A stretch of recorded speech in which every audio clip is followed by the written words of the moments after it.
তৃণমূল কংগ্রেস দল যেদিন থেকে কর্পোরেট দলে পরিণত হয়েছে সেদিন থেকেই তৃণমূল কংগ্রেস দলটা ধ্বংসের পথে পা বাড়িয়েছে এবং আজকে ধ্বংসের মুখে। এই যে তৃণমূলের নতুন দল ঋতব্রত বন্দ্যোপাধ্যায়, বাকি অন্যান্য তৃণমূলের এমএলএ রয়েছে, এর কি অস্তিত্ব আছে বলুন তো? মানুষের মধ্যে কি গ্রহণযোগ্যতা আছে বলুন তো? মমতা বন্দ্যোপাধ্যায় ছাড়া তৃণমূল কংগ্রেসকে কল্পনাই করা যায় না। স্বভাবতই এই সমস্ত তৃণমূলের বিদ্রোহী যে নতুন তৃণমূল, তাদের যে সমস্ত এমএলএ রয়েছে, তারা যে ভবিষ্যতে নিজেদের স্বার্থের জন্য, নিজেদের সুবিধার জন্য বিজেপিতে সুযোগ পেলে বিজেপিতে যেতে পারেন, বা বিজেপিতে না গেলেও বিজেপিকে সমর্থন করতে পারেন। অর্থাৎ তৃণমূল কংগ্রেসের এই বৃহত্তর অংশ অলিখিতভাবে একটা বিজেপির বি টিমে পরিণত হলো, এটা আমরা বলতে পারি। তারা কিন্তু সেইভাবে বিজেপির বিরুদ্ধাচরণ করবে না।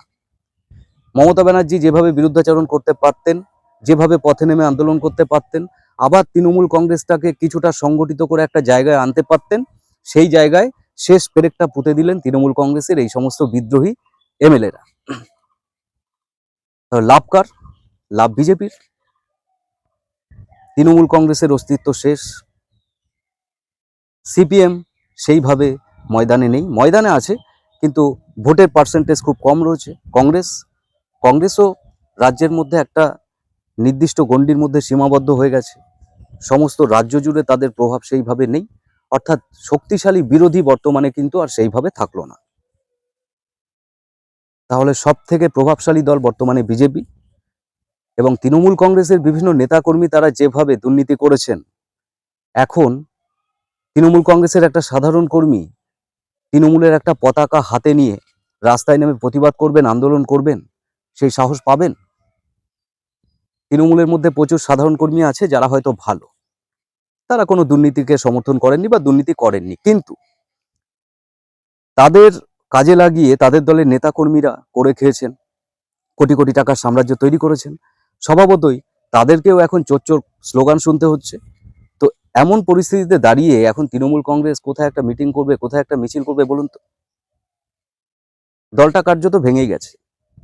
সুরেন্দ্রনাথ কলেজে আমরা যে দৃশ্য দেখলাম, একটা শিক্ষা প্রতিষ্ঠান, সেখানে একটা ছাত্র ইউনিয়ন, সেই ইউনিয়নের কি দৃশ্য আমরা দেখলাম। টাকার বান্ডিল উই পোকায় খেয়েছে।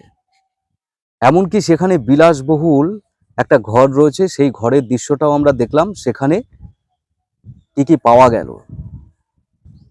অর্থাৎ তৃণমূল কংগ্রেসের আমলে শিক্ষা প্রতিষ্ঠানগুলি শেষ হয়েছে, বিভিন্ন সরকারি প্রতিষ্ঠান, সরকারি পরিষেবার ক্ষেত্রে দুর্নীতি হয়েছে, সমস্ত কিছুর মধ্যেই দুর্নীতি হয়েছে। একটা ভালো দিক কিন্তু আপনারা দেখাতে পারবেন না যে তৃণমূল কংগ্রেসের আমলে এটা হচ্ছে।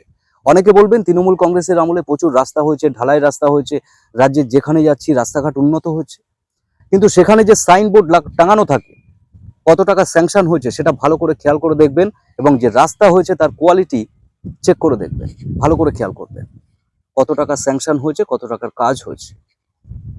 আজকে যারা বিজেপির কর্মী বা যারা বিজেপি করছেন, তাদের মধ্যে অধিকাংশই একটু গ্রামে গেলে খোঁজ নিলে জানতে পারবেন তারা একসময় তৃণমূল করতেন। তৃণমূল কংগ্রেস যখন ক্ষমতায় ছিল না, সিপিএম এর রাজত্ব ছিল, সেই সময় তৃণমূল কংগ্রেসকে দাঁড় করানোর মূলে যে সমস্ত গ্রামের সাধারণ মানুষদের ভূমিকা ছিল, সেই সমস্ত মানুষগুলো তৃণমূল কংগ্রেস ক্ষমতায় আসার পর গুরুত্বহীন করে দিয়েছে তৃণমূল তাদের। স্বভাবতই দলের মধ্যে সেইভাবে গুরুত্ব না পেয়ে সেই সমস্ত তৃণমূলের সৈনিক তারা কিন্তু পরবর্তীতে বিজেপিতে চলে এসছে, এবং বিজেপি দলটাকেও দাঁড় করিয়েছে তারা। অর্থাৎ এরাই হচ্ছে পশ্চিমবঙ্গের বিজেপির পুরনো কর্মী। আজকে বিজেপি যদি এদেরকে গুরুত্ব না দেয়, তাহলে তৃণমূল কংগ্রেসের যে পরিণতি হয়েছে একটা সময় পরে গিয়ে বিজেপির সেই একই পরিণতি হবে। কিন্তু এখনো পর্যন্ত বিজেপির শীর্ষস্থানীয় নেতৃত্ব তারা যেটা বলছেন, পুরনো কর্মীদের তারা গুরুত্ব দেবেন। যদি সেটা দেন তাহলে কিন্তু বিজেপি দীর্ঘমেয়াদীভাবে এই রাজ্যে থাকবে, সেটা বলার অপেক্ষা রাখে না। এখন দেখার ক্ষমতায় থাকতে থাকতে ক্ষমতার দম্ভ বিজেপির মধ্যে আসে কিনা। যদি আসে, যদি পুরনো কর্মীদের গুরুত্বহীন করে দেয়, তাহলে কিন্তু বিজেপিকেও একটা সময় পরে গিয়ে এমনই ফল ভোগ করতে হবে।